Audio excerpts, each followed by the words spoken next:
Bonjour tout le monde, j'espère que vous allez bien, moi ça va super. Aujourd'hui on se retrouve pour une vidéo critique ciné spéciale sur Spider-Man, c'est parti.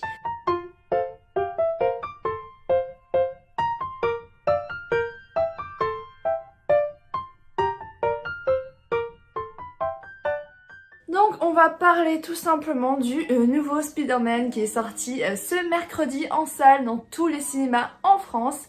Et ça a vraiment été, comment dire, une tuerie tout simplement. Donc on va commencer d'abord par la partie non spoil qui va être très très courte évidemment comme toutes les parties non spoil parce que je sais vraiment pas trop quoi dire de peur d'en dire trop, vous comprenez? Bref. J'ai vu le film, là vraiment c'est tout frais, je l'ai vu il y a même pas 30 minutes, donc j'ai eu moi une spéciale, comment dire, je l'ai vu d'une manière spéciale, je l'ai vu en 3D, en salle 4DI, donc en gros j'ai été dans les sièges qui bougent, où on ressentait vraiment genre tout, j'ai le cou en compote, j'ai pris des jets d'air, j'ai pris de l'eau, j'ai pris de la chaleur, du vent, des coups à droite, des coups à gauche, j'ai la totale. Donc je pense vraiment que je peux mieux en parler, en tout cas je l'espère. Donc go pour cette partie là. Alors, c'est un film qui a été très attendu, qui a été fortement repoussé à cause du Covid tout simplement. Et je suis assez mitigée sur ce film Marvel, très clairement. Donc c'est la suite de Spider-Man, je ne spoilerai pas évidemment s'il y a tous les Spider-Man ou s'il n'y a pas tous les Spider-Man. Voilà, il y a eu plein de rumeurs, plein de spoil on va dire, plein de choses comme ça dessus pour nous mettre un petit peu en haleine tout simplement. Alors, qu'est-ce que je peux dire en non spoil? Très clairement, je peux parler des graphismes qu'on peut voir dans les bonnes annonces qui sont quand même toujours au rendez-vous, c'est toujours comme ça avec Marvel, on est toujours sur de l'attente niveau beauté des dessins et franchement c'est très beau, c'est bien amené, il y a une bonne histoire qui tient bien la route, un bon synopsis, donc je pense que c'est pas très un spoil de raconter l'histoire en général dans les grands mots. C'est du coup Peter Parker qui est du coup Spider-Man, voilà, tout le monde du coup est au courant de son identité et notre jeune ami souhaite faire en sorte que personne ne sache qui il est, tout simplement, et c'est de là où l'histoire va prendre une ampleur en changeant un peu les multi-univers. Voilà, donc c'est vraiment globalement là-dessus, donc on va voir un petit peu, c'est pas vraiment un spoil vu que dans les bonnes annonces on voit certains héros. Non, pas héros, j'allais dire certains ennemis. Voilà, certains ennemis réapparaissent, comme le bouffon vert, comme le docteur Octopus, comme l'homme de sable, etc.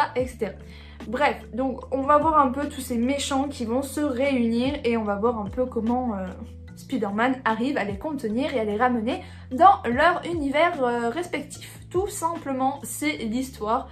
Très clairement, il n'y a aucun spoil là-dessus, je n'en dirai pas plus. Après, qu'est-ce que je peux dire qui n'est pas un spoil? Tout simplement, l'acteur est toujours au top, toujours aussi bien. Voilà, les persos sont toujours au top, les acteurs jouent toujours aussi bien. Voilà, très clairement, c'est un bon film. Maintenant, on va passer à la partie spoil, très clairement. Donc, on va prendre l'histoire de A à Z, comme je l'ai dit.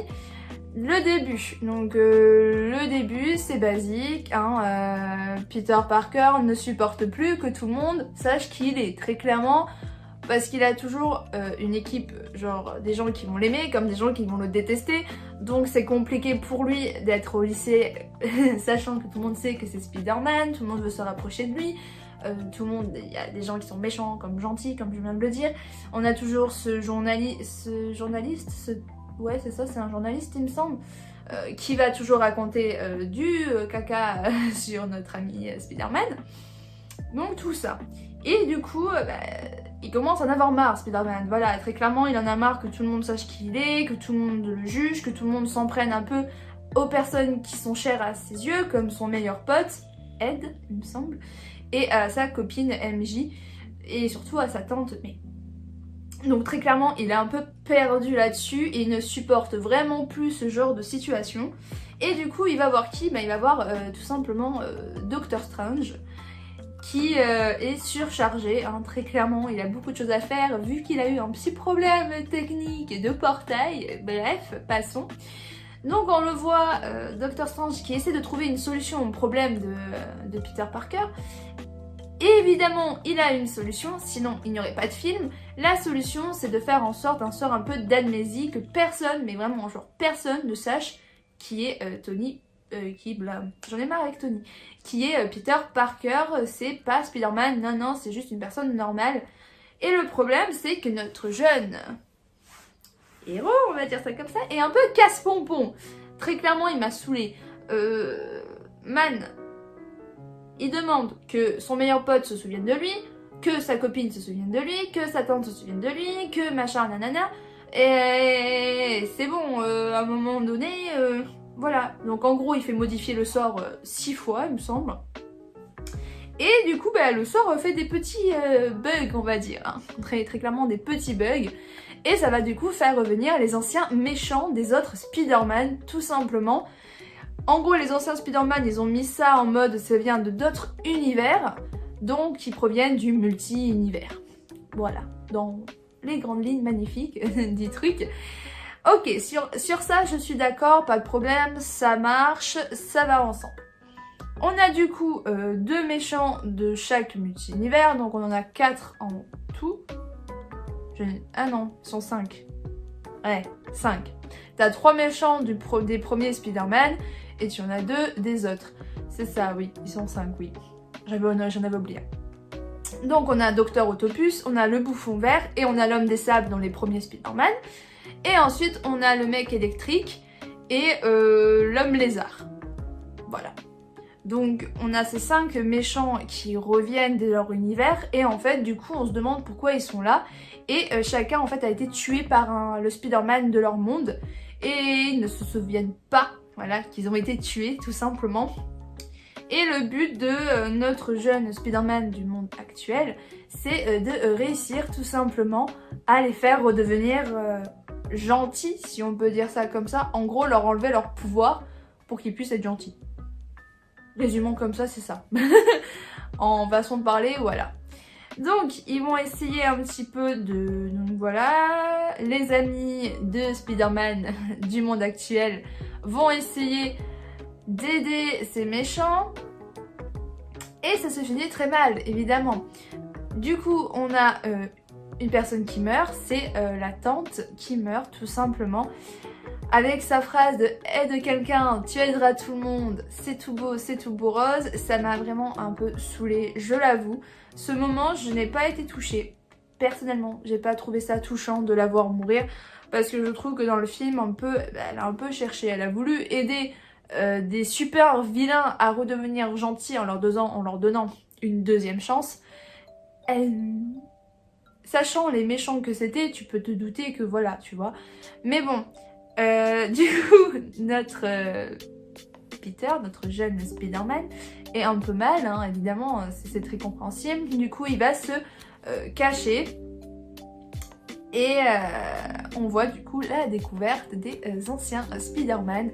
Et ça, c'est vraiment très très cool de revoir mon Spider chouchou, vraiment le tout premier.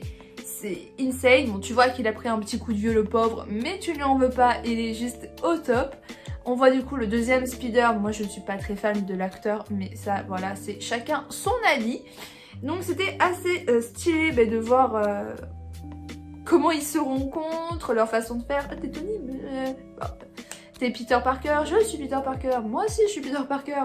Voilà, ils ont un magnifique débrief sur comment ils sortent leur toile d'araignée, ça m'a vraiment marqué. Que le premier Spider, c'est le seul que les toiles sortent... comme ça du bras, quoi, qui n'a pas d'accessoires pour les faire sortir. Bref.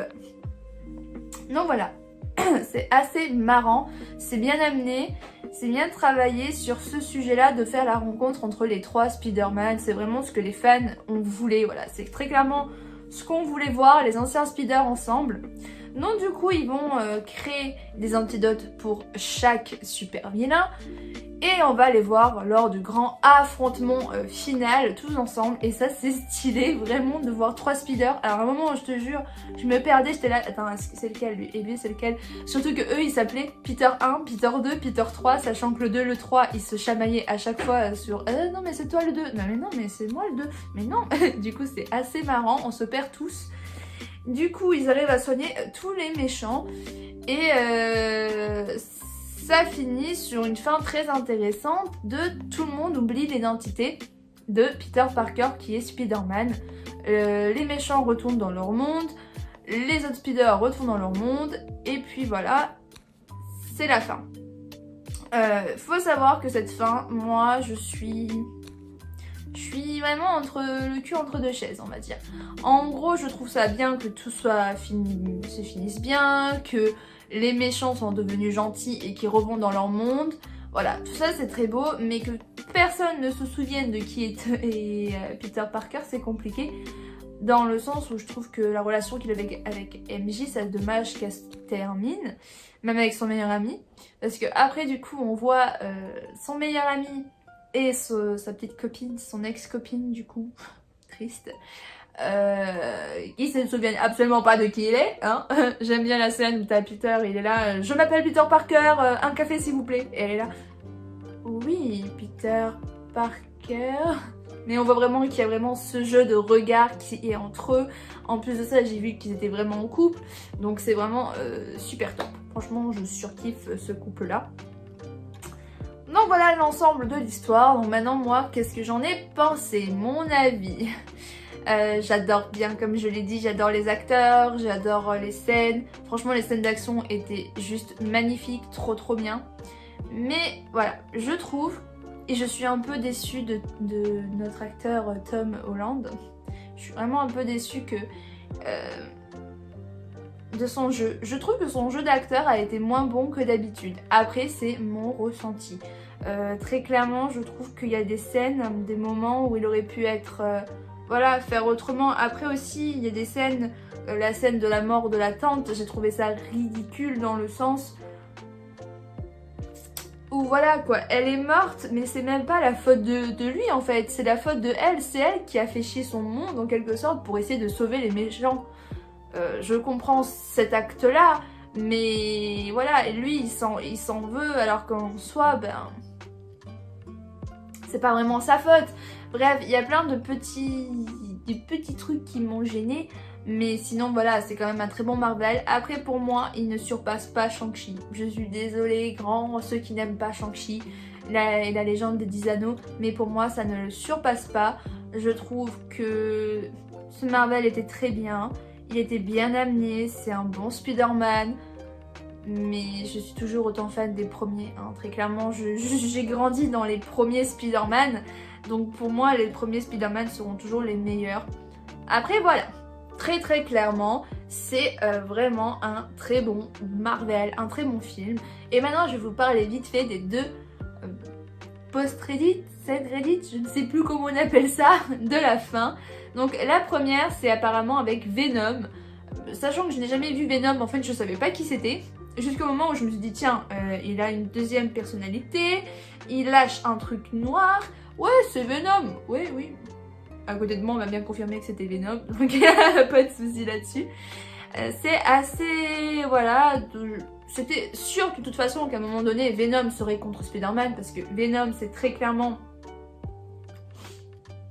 le méchant principal pour moi de Spider-Man. Ça me fait toujours penser au Spider-Man des animés que je regardais quand j'étais petite, où il y avait Venom et tout. Donc pour moi, c'était obligé qu'il soit dedans. Donc j'ai très hâte de voir ce que ça va donner dans un prochain Spider-Man. Voilà, j'ai hâte, j'ai très hâte. Ensuite, du coup, la deuxième scène, c'était en fait une bande-annonce de Doctor Strange 2, en fait, qui va sortir en 2022. Je ne sais pas quand il sort, je n'ai pas regardé. Mais voilà, on a vu en fait une petite bande-annonce de ce qui va se passer et ça a l'air vraiment très bien. Il y aura du coup un Dark Doctor Strange. Originalité zéro, mais bon bref, ça on n'en parle pas. Voilà, j'ai très hâte de voir Doctor Strange, sachant que c'est un de mes super-héros préférés. Donc j'ai hâte, vraiment j'ai très hâte de voir ce que ça va donner. Ce prochain Marvel, c'est vraiment le prochain qui va sortir. J'espère qu'il sera bien.